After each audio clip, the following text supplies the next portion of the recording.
Moroccan English Radio. Hello and welcome back to Moringrad, Moroccan English Radio. Today we're hosting the Professor Rashid to talk about the new laws concerning teachers hiring. Hello, Mr. Rashid. First of all, welcome to Moringrad, the platform of English speakers in Morocco.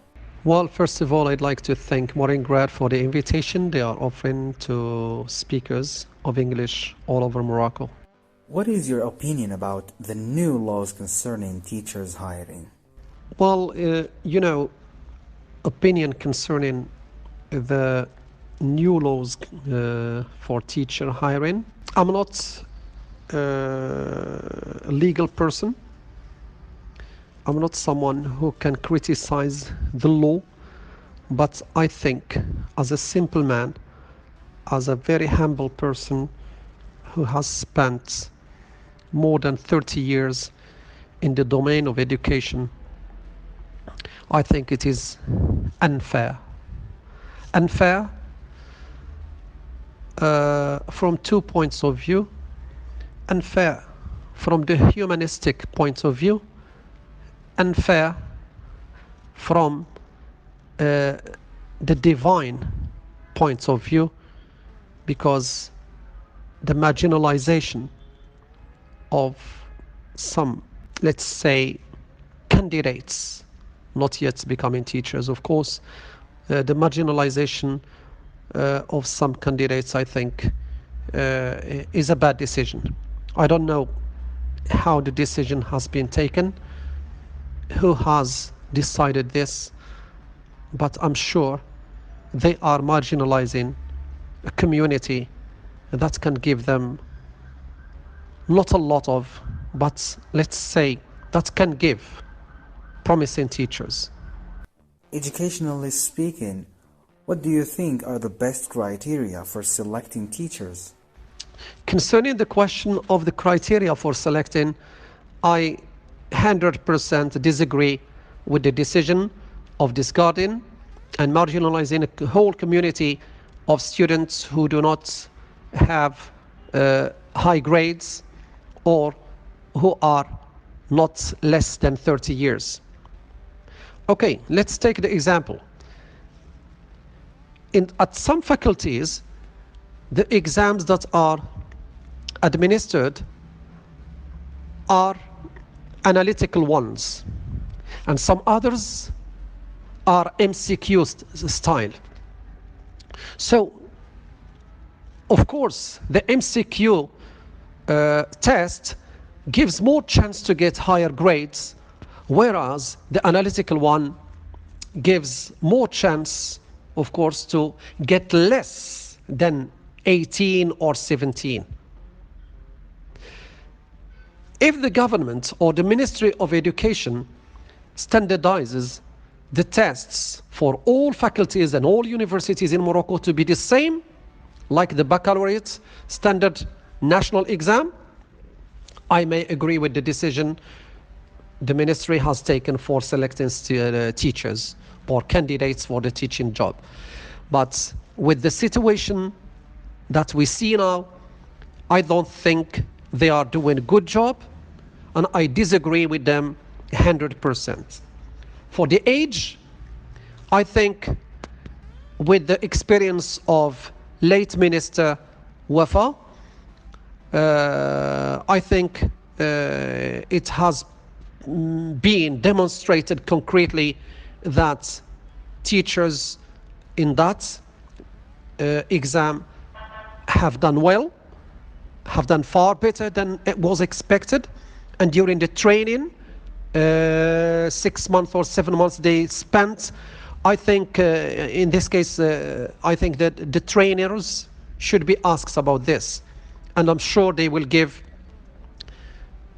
impressions and opinions that will prove that age is not a good criterion to discard one community of teachers and open the opportunity for only candidates below the age of 30. So for those privileged from, centers for pedagogical training and candidates who have professional BA, I think they might be given a chance too, but I think the exam is the only way to decide who is to be in and who is to be out. This is my opinion concerning the criteria, and of course there are many other layers we can talk about. Mr. Rashid, how can we make our educational system competitive? Do you suggest any reforms for the advancement of the education? Well, how can we make our educational system competitive? The question is a really important question and worth asking. To make our educational system competitive, those in decision-making positions, I think they have only to think and to bear in mind that education is the only way to change the whole world. Our educational system suffers from many flaws, so how can we make it competitive? I think that the syllabi in all subjects should be related to real life, and they should prepare real citizens who are balanced and ready to serve the country as good citizens. Citizens who love their country, which is not the case now, I think. I'm not talking about the whole population, but I'm talking about a big majority of people. I don't think our educational syllabi now prepare the citizens to be good ones, good actors, good contributors to the benefit or the welfare of the country. Our syllabi are full of knowledge. That is, you find it pregnant with knowledge which is scattered from here and there, with no concrete concrete presence in real life. When the student goes out of the school or the university, I think they suffer a lot to be adapted and to be adjusted to the marketplace. Of course, we can make our educational system competitive by making it foresee the future, especially that many jobs will disappear. So what are we preparing? Are we really preparing citizens to serve and to work in jobs that will disappear? I think this should be reviewed, and decision makers hold a big responsibility in this. Our educational system also should be creative. We should train students to be creative and not to be regurgitative. That is, they should only cram for the exam. No, rather I feel that our educational system is a bit far from being in the position of instilling imagination and boosting the imagination of the students. Also, the teaching of history is very important. We should not teach history as a revision or reviewing of the past, but as a means, not an end in itself. We should teach history as a means to understand the present and to predict the future and to know what is happening around us. Of course, I agree that love for the job and education investment in education is the best you can do. Of course, we all know the proverb that goes, to build a school means you close a prison. I think now what will happen, seeing that many schools are being closed, or even the names of the schools are not present now. Where are they? Where are they? I remember in phase 1 has been transformed into extracurricular activities. It was called إعدادية بني مارين. Where is إعدادية بني مارين? Junior School بني مارين in Fez. I'm sorry, I'm from Fez, so I'm talking about Fez. I can talk about the primary school of Al-Jay, Muhammad Al-Jay in Saada, which has been transformed to an administration for inspectors. Yeah. Where should the students go? Okay, so be careful. Those in decision-making positions, they are closing schools and opening prisons. So we should remember that. I don't remember the name of the country, which country in Europe. They have, sent their prison workers, the people, the staff in the prison administration, they sent them to another country because they no longer have prisoners in their country. Whereas we keep building prisons, of course, because the school didn't do its job, or in fact, the decision makers didn't do a good job in preventing society from producing many criminals. It's shame. Shame on a land of Islam, which is supposed to be the ummah, the community of Iqra, to have such a number of criminals, of course, whether in prisons or inside offices. I underline inside the offices there are many criminals, yes, and those criminals are committing big crimes in the domain of education, and they have, of course, to be asked about that, about what they are doing. But in the absence of any interrogation or any investigation, of course, yeah, the situation continues as it is. After these decisions, what would be the role of universities? Would they still attract students?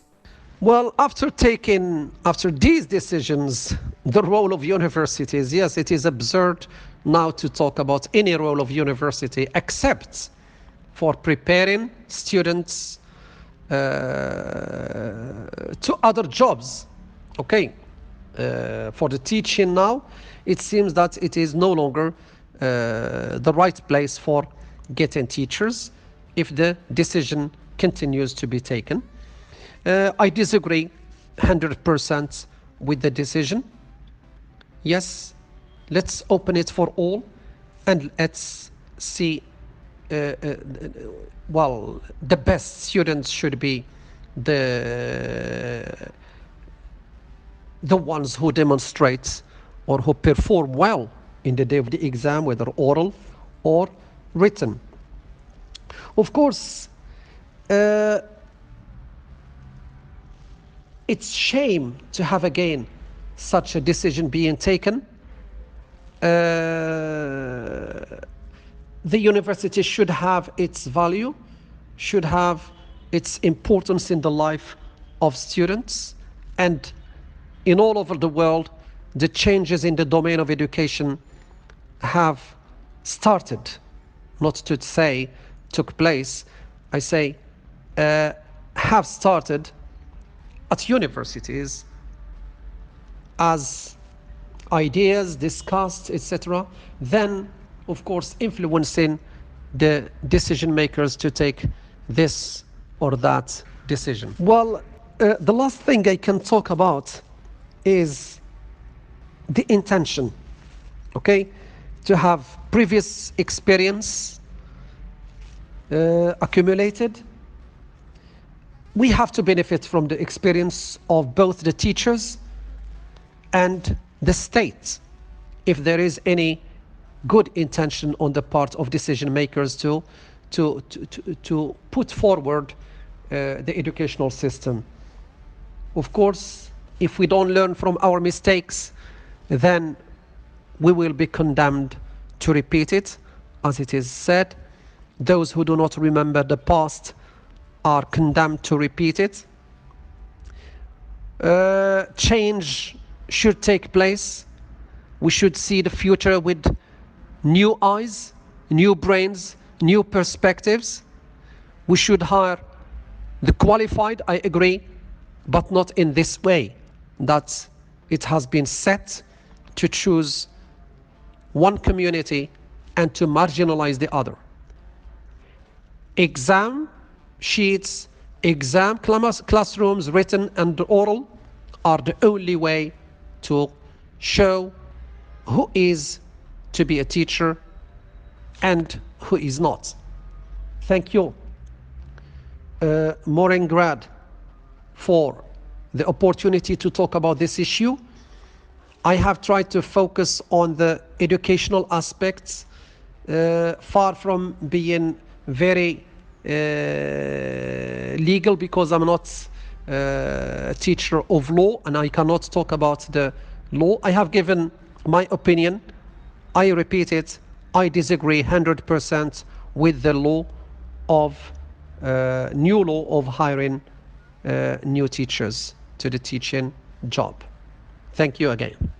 Thanks for being with us today, Mr. Rashid. See you soon.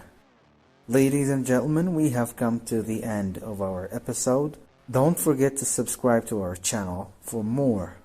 Thank you. Moroccan English Radio.